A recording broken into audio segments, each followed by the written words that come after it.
Hello everyone, welcome back to our channel. तो आज हम लोग पढ़ेंगे क्लास 10 का इकोनॉमिक्स का चैप्टर 4, जिसका नाम है globalisation and the Indian economics. इसमें बेसिकली हम ये समझेंगे कि ग्लोबलाइजेशन इम्पोर्टेंट क्यों है और ये कैसे मदद करता है एक दूसरे कंट्री से जुड़ने के लिए। तो हमारा पहला टॉपिक है व्हाट इज़ ग्लोबलाइजेशन, यानी ग्लोबलाइजेशन है क्या।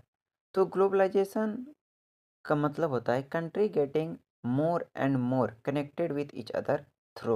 मतलब एक कंट्री दूसरे कंट्री से कनेक्ट कैसे हो सकते हैं वो। तो कैसे कनेक्ट हो सकते हैं, तो ये कनेक्ट हो सकते हैं trading, buying, selling across country, यानी ट्रेड के थ्रू कनेक्ट हो सकते हैं। जैसे कि कुछ बेच के कनेक्ट हो सकते हैं या फिर कुछ किन के कनेक्ट हो सकते हैं। सेकेंड है इन्वेस्टमेंट। तो इन्वेस्टमेंट के थ्रू कनेक्ट हो सकते हैं कैसे, campaigning setting by business abroad, यानी कि बिजनेसेस सेटिंग करके ये कनेक्ट हो सकते हैं इन्वेस्टमेंट के थ्रू। मूवमेंट ऑफ पीपल, यानी कि पीपल का मूवमेंट, यानी कि यहाँ से वहाँ जाना। जैसे कि आप बहुत से जाते आते हैं घूमने के लिए, जैसे ट्रेवल हुआ, वर्क हुआ, स्टडी हुआ, यानी कि आप घूमने जाते हैं उसके थ्रू, पढ़ने जाते हैं उसके थ्रू, या फिर कोई काम करने जाते हैं उसके through. Follow of information and technology, यानी कि आप कुछ इन्फॉर्मेशन को ढूंढते हुए वहाँ तक पहुँचना, या फिर कोई चीज़ का जानकारी चाहिए, या फिर एक टेक्नोलॉजी का इस्तेमाल करने के लिए आप दूसरे कंट्री या फिर दूसरे स्टेट जाते हैं। तो इस तरह कनेक्ट होते हैं। तो नेक्स्ट टॉपिक है हम लोग का व्हाट आर एमएनसीज, यानी कि एमएनसीज है क्या। तो एमएनसी का मतलब होता है मल्टी नेशनल कंपनीज या फिर कॉरपोरेशन भी आप बोल सकते हैं। तो एमएनसी का मतलब हुआ multi national company. This are companies that work in more than one country, यानी कि वो एक से ज़्यादा कंट्री में वर्क करते हैं। Setup factories, office, shops world wide, यानी कि ये फैक्ट्री, ऑफिस और शॉप्स वर्ल्ड वाइड में फैला के रखते हैं। बहुत जगह इनका ऑफिसेस होता है और कंपनियां होती है। सेल गुड्स ग्लोबली, यानी कि ये गुड को ग्लोबली मतलब सारे कंट्री में अपना सप्लाई करते हैं, तो सारी जगह पे सेल करते हैं। एग्जाम्पल हो गया Coca Cola, Samsung's, Toyota, Nike, examples में ये सब कंपनियां आ गई। तो इस तरह का करके ये ग्लोबली, यानी कि ग्लोबलाइजेशन को फॉलो करते हैं, यानी कि ग्लोबली सारे कंट्री को एक दूसरे से कनेक्ट रखते हैं। तो फिर नेक्स्ट है why do MNC invest in other countries like India. तो इस तरह अगर है तो दूसरे कंट्री इन्वेस्ट क्यों करते हैं अगले कंट्री में, तो करते हैं इसलिए because they get cheaper labour, cheap labour यानी कि सस्ता लेबर मिल जाता है। ग्रेट मार्केट, यानी कि अच्छा मार्केट मिल जाता है, और लॉट्स ऑफ कस्टमर भी मिल जाता है। रॉ मटेरियल अच्छा मिल जाता है। लेस प्रोडक्शन कॉस्ट मिल जाता है, यानी कम प्रोडक्शन का कॉस्ट मिल जाता है। फॉरएवर रिस्ट्रिक्शंस, रिस्ट्रिक्शन समटाइम, यानी कुछ टाइम पे रिस्ट्रिक्शन को इसको फॉलो करना पड़ता है। तो इसी को हम ये भी कहते हैं, this is called foreign trade investment, यानी एफडीआई भी इसे कहा जाता है। नेक्स्ट टॉपिक है हम लोग का how do MNC spread production, यानी कि एमएनसी अपना प्रोडक्शन को कैसे बढ़ाता है। तो they do not do everything in one place, they partner with local companies, local company के साथ वो पार्टनरशिप कर लेते हैं। बाय लोकल कंपनीज, वो लोकल कंपनी को किन लेता है, यानी खरीद लेता है। सेटअप न्यू फैक्ट्रीज, यानी अलग अलग जगह पे अपने न्यू फैक्ट्रियाँ सेट करते रहती है। यूज़ वर्ल्ड वाइड सप्लायर्स, यानी कि वो पूरे देश में अपना सप्लायर्स को बढ़ाते रहता है और सामान को डिस्ट्रीब्यूट करते रहता है, जिससे कि कंज्यूमर जो है वो आकर्षित इसके तरफ बना रहता है, ताकि इसका ज़्यादा प्रोडक्शन बिक सके। So production get spread across country, market think cheaper and faster, यानी कि लोग सोचता है कि सस्ता और फास्टर कपड़ा मिल सके, या फिर सब चीज़ में सोचता है जल्दी मिल जाए और चीपर मिल जाए और ज़्यादा दिन चले, ये सब ज़्यादा वो लोग देखते हैं। तो एमएनसीज इस तरह से वर्क करता है। तो नेक्स्ट टॉपिक है हम लोग का foreign trade making the world A market, यानी कि फॉरेन ट्रेड जो है वो कैसे वर्ल्ड मार्केट बनाता है। तो पहला हम ये लेफ्ट हैंड साइड का देखते हैं।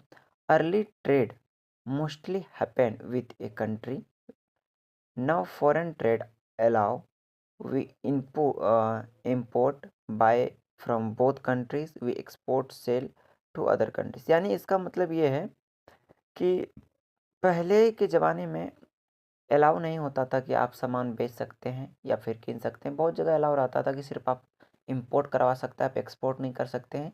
लेकिन अब ये है कि आप कीन भी सकते हैं और बेच भी सकते हैं। तो राइट हैंड साइड में देखते हैं, foreign trade led to a connected market because, यानी फॉरेन ट्रेड कनेक्टेड मार्केट है क्योंकि consumer get more choices, consumer को ज़्यादा चॉइस वो देता है। प्राइस में बिकम चीपर, प्राइस को सस्ता रखता है। प्रोड्यूसर फेस कंपटीशन, प्रोड्यूसर को कंपटीशन फेस करना पड़ता है। एग्जांपल में Indian markets have a mobile from Korea, clothes from China, car from Japan etcetera.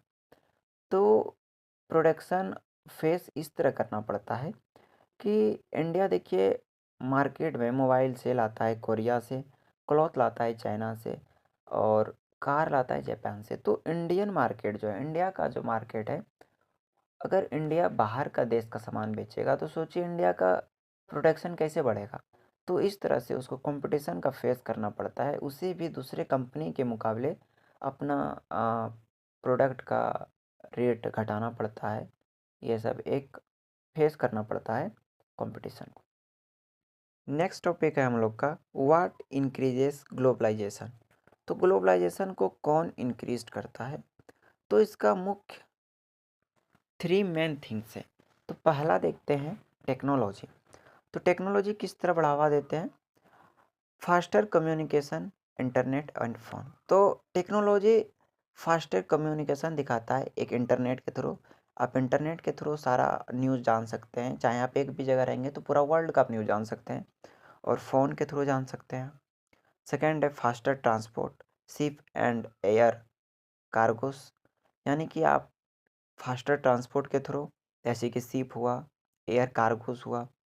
Next है बेटर प्रोडक्शन मशीन्स, बेटर यानी कि बोल सकते हैं काफ़ी अब बहुत ही ज़्यादा टेक्नोलॉजी बढ़ गया है, तो आप काफ़ी अच्छे मशीन्स देखने को मिलते हैं जिससे कि ग्लोबलाइजेशन काफ़ी इंक्रीज़ हो गया है।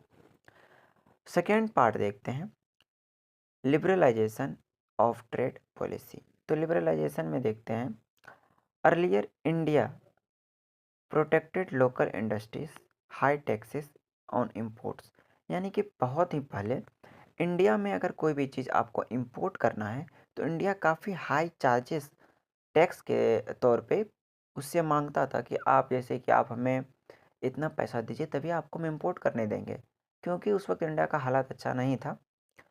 इसके कारण से अगर बाहर के कंट्री वाले ज़्यादा पैसा दे के इम्पोर्ट करवा लेते थे तो वो अपना सामान का दाम बढ़ा देता था, जिससे कि इंडिया में काफ़ी कंपटीशन देखने को मिलता था।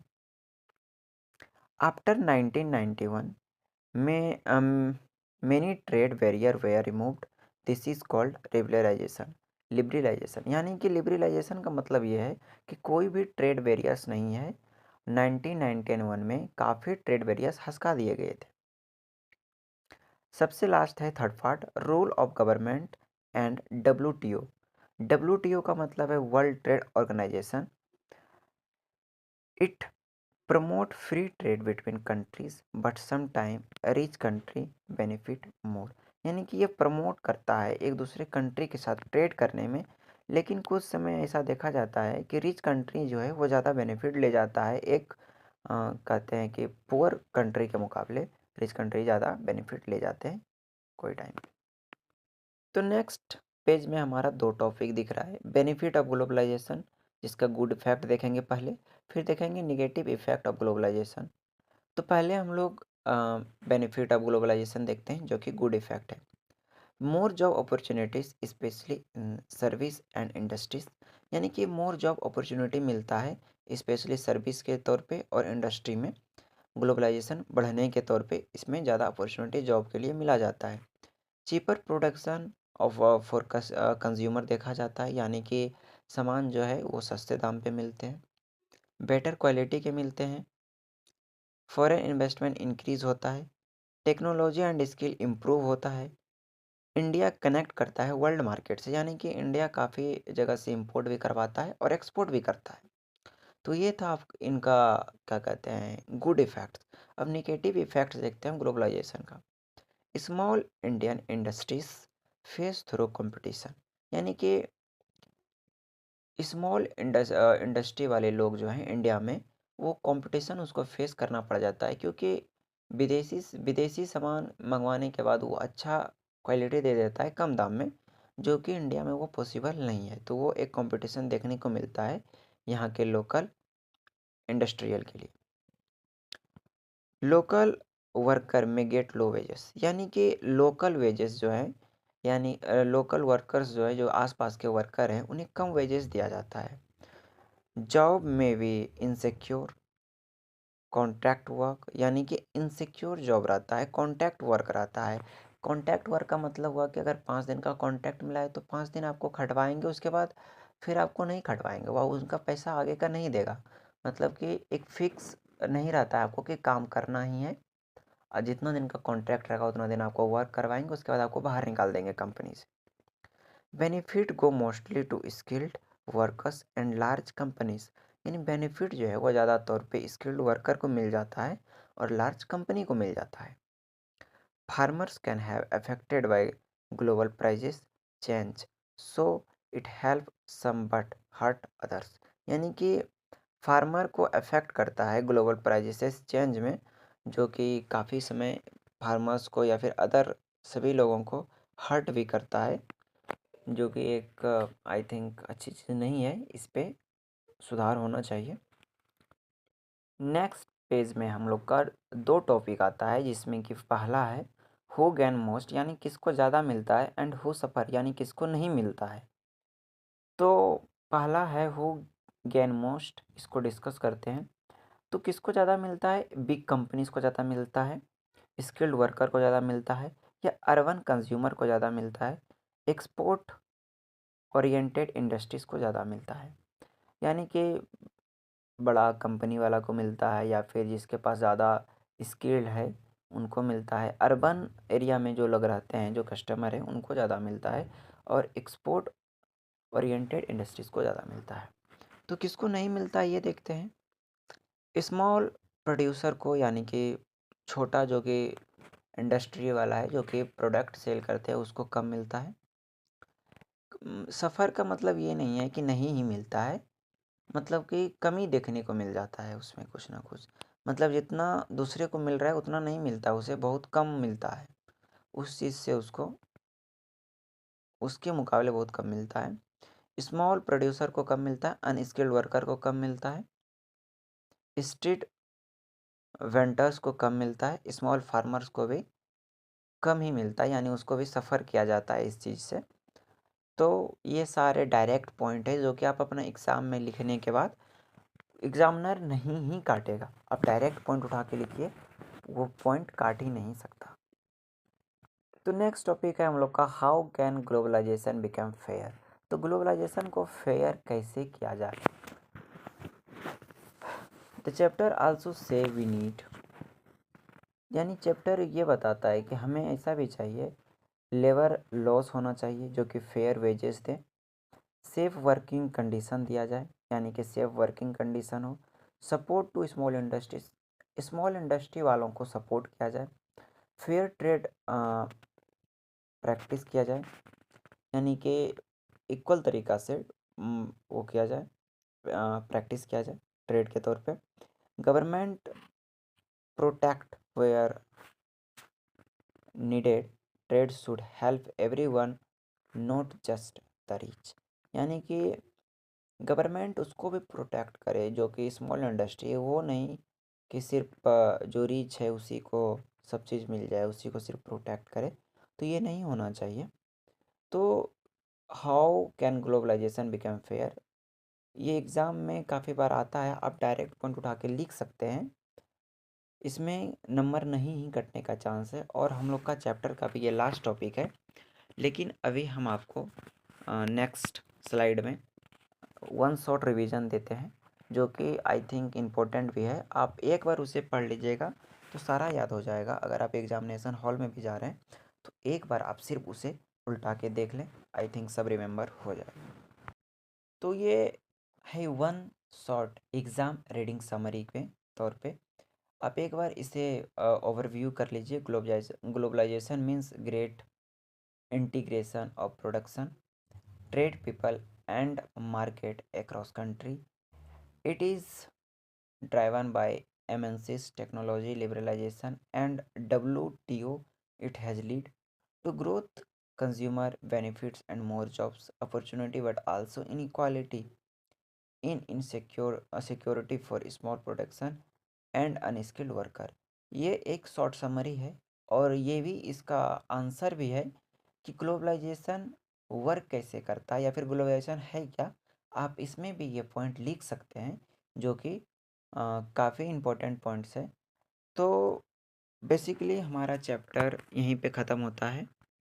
तो आपको अगर नोट्स चाहिए या फिर आपको कुछ भी डाउट हो इस चैप्टर के रिगार्डिंग, तो आप हमें डायरेक्ट कमेंट कर सकते हैं। नोट्स अगर चाहिए तो आप नोट्स लिख के आप कमेंट कीजिए। And thank you for watching the video. Have a good day.